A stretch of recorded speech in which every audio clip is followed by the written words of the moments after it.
오늘 우리가 함께 나눌 말씀은 누가복음 19장 1절로부터 10절까지의 말씀입니다. 주보등면에 있습니다. 누가복음 19장 1절로부터 10절 말씀. 자, 우리 서로 교독하여 하나님의 말씀을 봉독하겠습니다. 예수께서 여리고로 들어가 지나가시더라.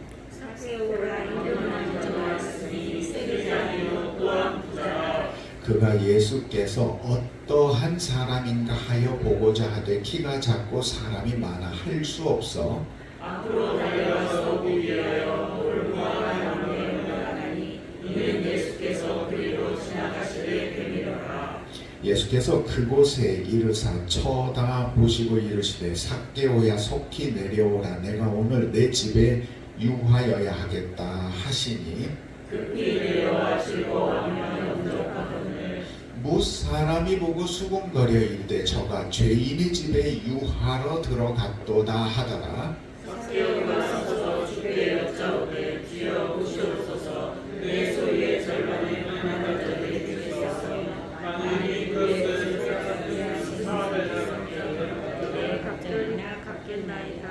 예수께서 이르시되 오늘 구원이 이 집에 이르렀으니 이 사람도 아브라함의 자손임이로다. 인자가 온 것은 잃어버린 자를 찾아 구원하려 함이니라. 아멘. 기독교인이면서도 풀꽃신으로 알려진 여기 가까운 서천 출신이죠. 나태주 시인이 있어요. 그의 풀꽃이라는 시가 한 주간 제 머릿속을 떠나지 않았어요. 짧지만 많은 의미가 담겨 있는데 한번 들어보시기를 바랍니다. 풀꽃 1.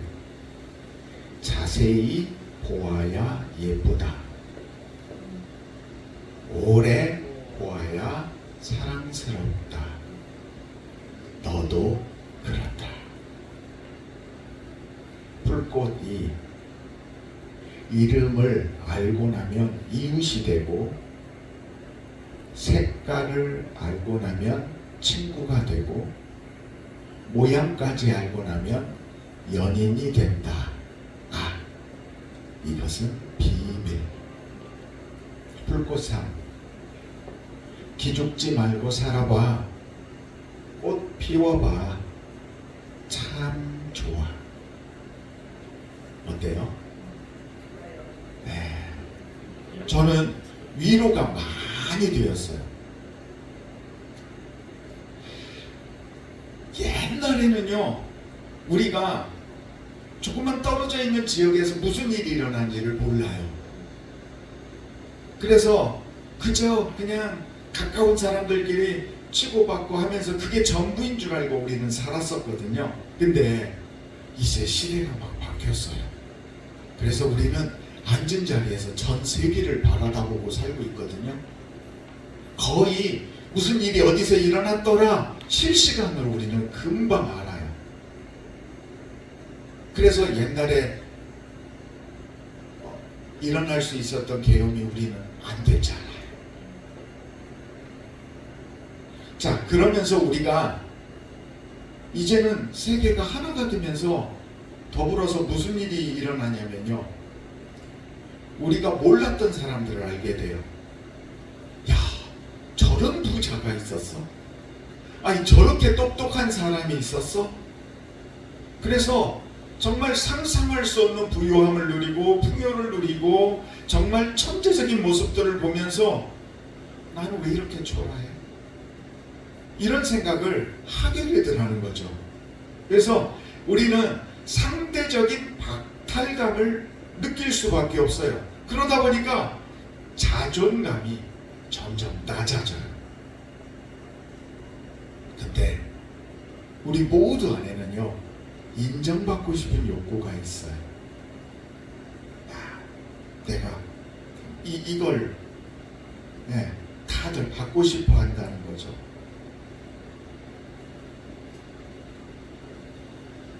언제 한번 잠깐 말씀드렸는데 살리에리 증후군 들어보셔서 기억나요? 예. 사실 이 영화는요 1979년에 그 영국의 극작가 피터 셰퍼가 아마데우스라는 희극을 만들었을 때 이제 거기에서 나왔던 영화인데요. 이게 나중에 연극과 영화로 알려지면서 이제 더더욱 이런 증후군이 있다라고 하게 되었죠.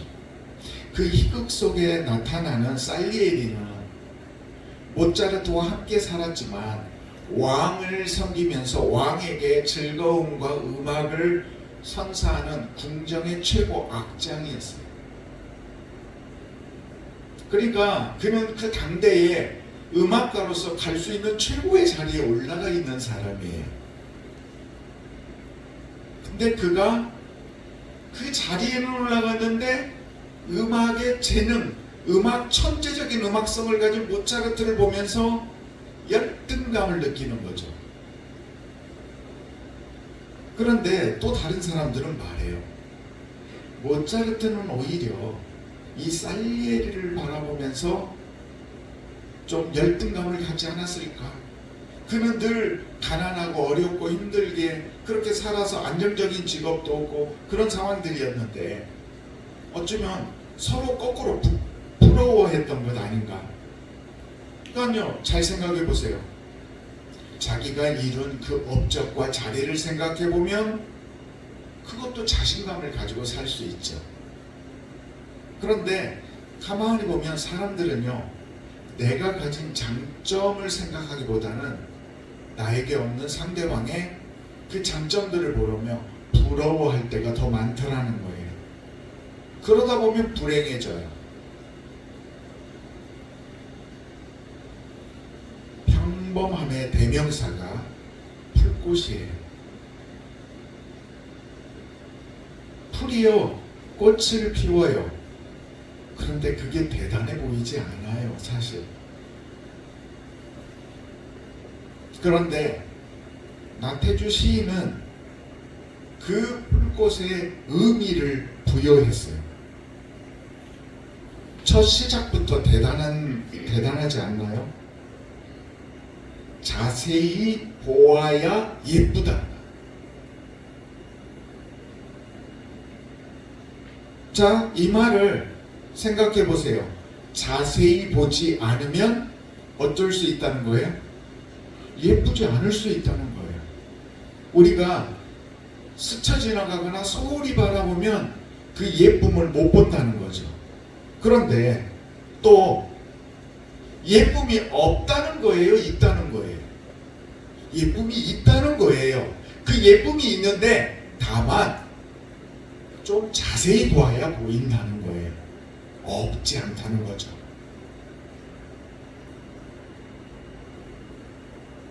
그러면서 마지막 짧게 너도 그렇대요.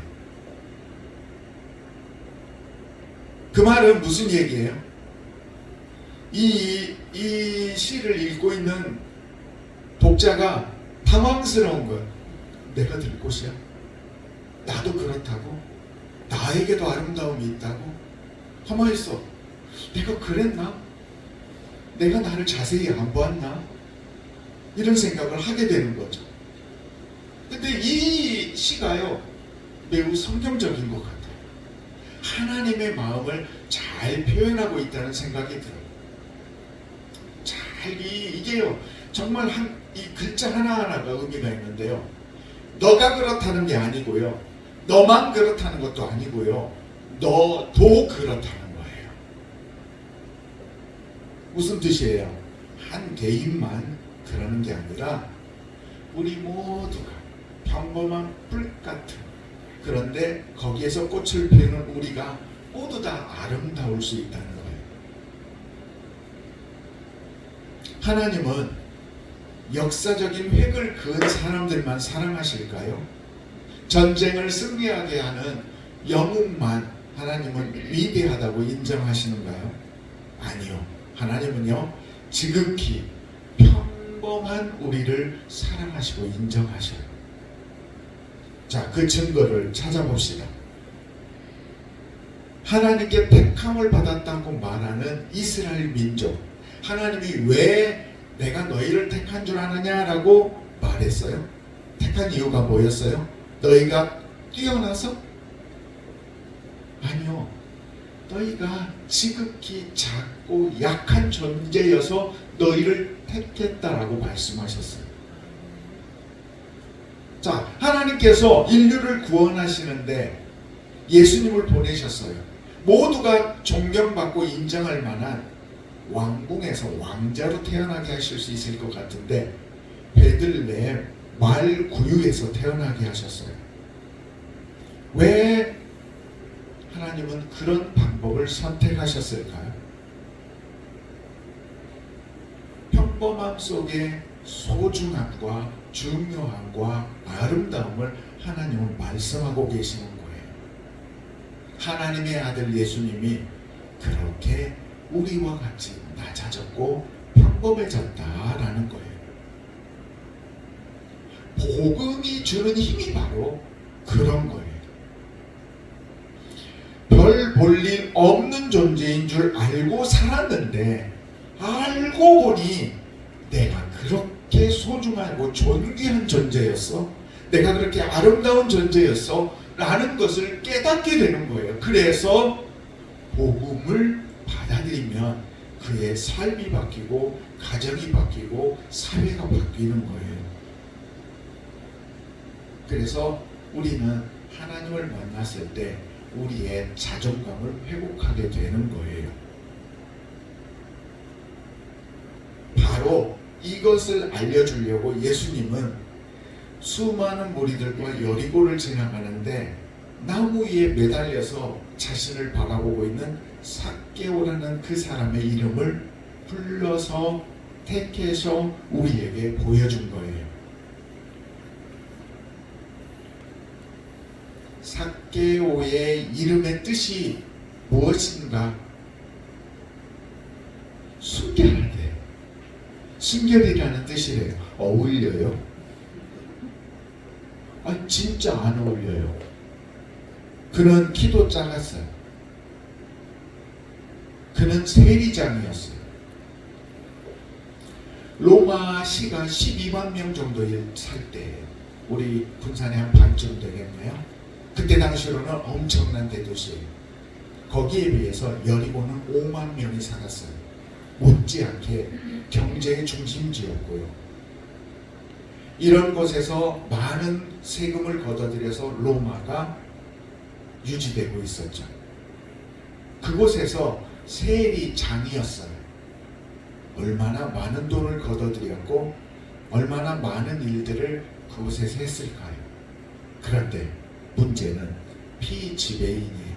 지배자가 아니에요. 그런데 세리장이라는 거죠.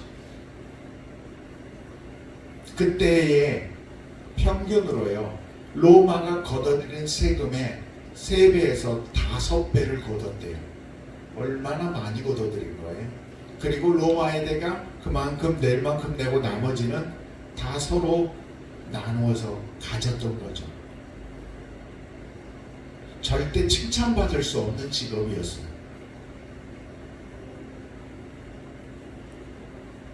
여러분, 자세히 보는 습관을 들이세요.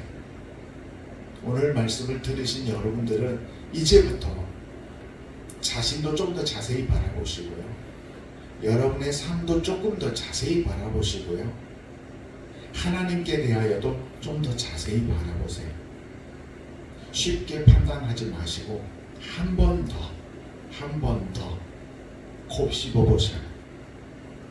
그러면 여러분이 보지 못했던 놀라운 것들을 보게 될 거예요. 자, 성경은 뭐라고 그래요? 너희가 전심으로 나를 찾고 찾으면 만나리라 그랬어요. 그냥 만난다고요? 아니요. 전심으로 찾아라. 근데 요즘은요, 귀찮아요. 다 와주세요. 지금 신앙이 점점 변질되어 가고 있어요. 찾으려고 하지 않아요. 오늘 본문을 조금 깊이 살펴봅시다. 예수님께서 콕 집어서 삭개오의 집에 내가 유하여야겠다라고 말을 했어요. 근데 이 말을 하자마자 무리들이 반응을 보였어요. 어떤 반응인가요? 호의적이었나요? 아니죠. 그렇게 말한 예수님까지도 저런 사람하고 어울려? 그 예수님답지 않아? 자기가 상상했던 예수님의 모습이 아니라고 예수님까지 비난할 정도였어요. 자, 이걸 생각해 보면 우리는 삭개오에 대한 자세한 이야기는 듣지 못하지만 그 삭개오를 인지하고 있는 주변 사람들이 그를 어떻게 보는지는 알겠죠. 호의적이지 않아요. 그가 남들보다 순수한 삶을 살지 않았을 가능성이 높죠. 조금만 더 생각해 봅시다. 누가복음 7장으로 가면요, 그때요 백부장이 자기 다른 하인을 불러서 예수님께 내 종이 지금 아파 죽게 되었어요, 내 종을 살려주세요 라는 이야기를 해요. 그런데 예수님이 내가 가서 고쳐주리라 그랬더니 아니요, 그냥 말씀만 해주세요. 그래서 예수님이 깜짝 놀랐었던 적이 있죠. 자, 이 백부장은 유대인이에요, 로마 사람이에요? 백부장은 직분은 로마 관직이에요. 로마 사람이란 말이에요. 유대인들이 볼 때에는 이들은 자국의 국민이 아니라 지배하고 있는 원수에 해당해요. 그런데 이들이 뭐라고 하냐면 그 말을 듣고 있을 그 종이 와서 하는 말을 듣고 예수님께서 가서 고쳐주리라 할 때 옆에 있던 무리들이 뭐라고 얘기했냐면요, 이 사람은요 우리를 위하여 회당도 지어주고요, 우리를 위하여 어려운 사람들을 이런 일 저런 일로 도왔던 사람이에요. 예수님이 가서 그의 요구를 들어주는 것은 아주 잘하는 일이에요 라고 말했어요. 자, 우리가 할 수 있죠. 지금 이 백부장은 예수님이 볼 때에도 인정받을 만한 모습이었고 사람들은 그것을 인정해 주었어요.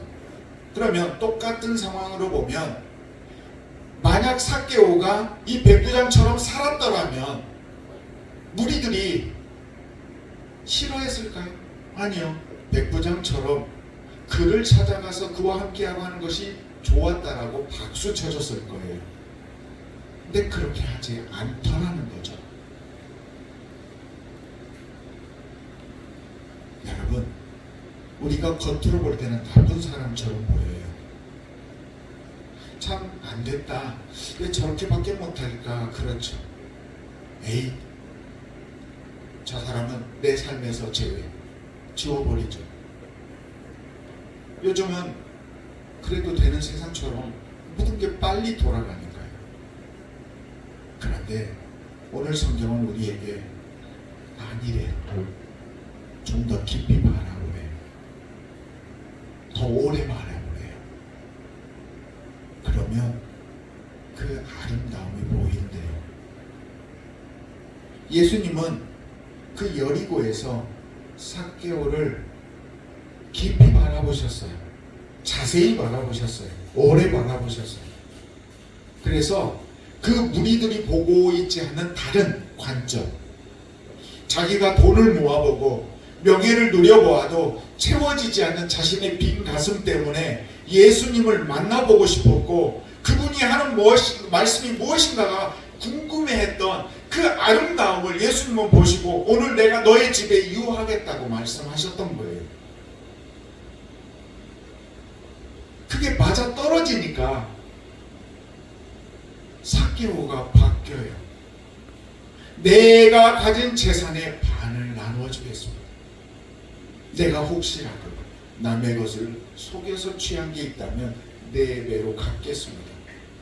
전과 후가 달라요. 여러분, 예수 믿으면요 계속 달라져요. 예수 믿고 안 달라지면 그 예수 안 믿은 거예요. 물론 숙성되기 위해서는 그게 멈춰있는 듯 싶기는 해요. 그러나 어느 순간에 또 달라지고요, 또 또 달라지고요. 계속 달라져요. 한 번에 이루어지는 성화는 없어요. 그래서 우리는 이런 모든 것들을 받아들이고 모든 사람들에게 그 때가 있더라는 거죠. 무르익고 무르익어서 자기가 살아온 모든 삶을 돌이키고 주님과 만나는, 삭개오가 주님과 만났던 그때, 여러분이 삶을 자세히 보아야만 그때의 임을 알 수가 있어요. 여러분이 인생 자체를 대충 바라보면 그때를 느낄 수가 없어요. 그때가 와도 그냥 지나쳐 지나갈 뿐이에요.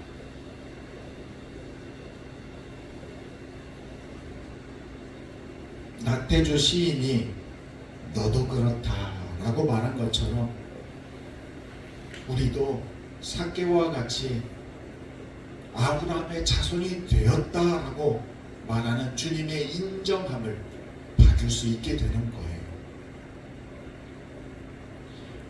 오늘 말씀 속에서 예수님의 그 기쁨이 느껴져요. 삭개오가 복받았다 그게 아니라 9절과 10절에 뭐라고 말씀하고 계셔요? 구원이 이 집에 머물렀대요. 그리고 이제는 이 사람도 아브라함의 자손이래요. 그러면서 내가 이 일을 하려고 왔는데 이렇게 얘기하시고,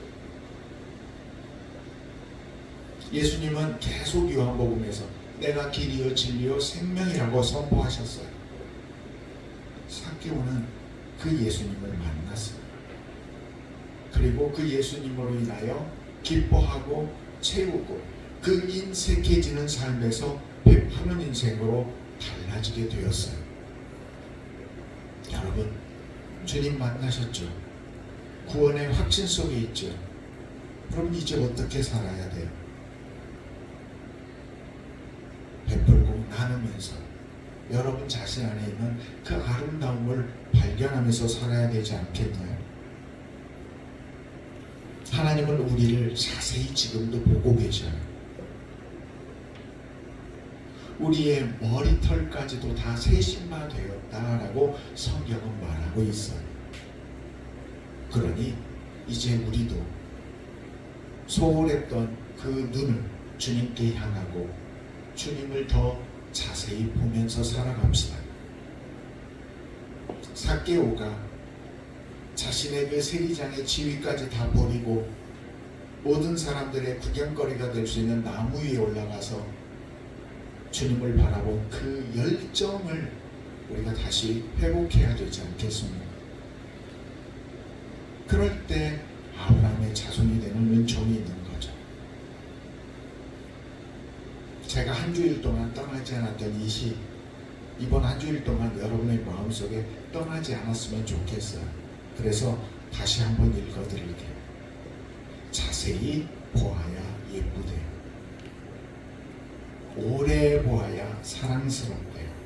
그리고 너도 그렇대요. 이름을 알고 나면 이웃이 되고, 색깔을 알고 나면 친구가 되고, 모양까지 알고 나면 연인이 된다. 아, 이것은 비밀. 기죽지 말고 살아봐. 꽃 피워봐. 참 좋아. 우리가 낙심하지 않고 열심히 살아가면 하나님이 그런 저와 여러분의 삶을 보시고 참 좋아라고 말씀하실 줄 믿습니다. 기죽지 말고 열심히 살아가세요. 그리고 여러분만의, 여러분 색깔의 각자의 꽃을 피워가세요. 그리고 스스로 보면서 참 좋아, 이렇게 행복해하면서 살아가는 우리 기도원 가족 모두가 되시기를 예수님의 이름으로 축복합니다. 기도드리겠습니다.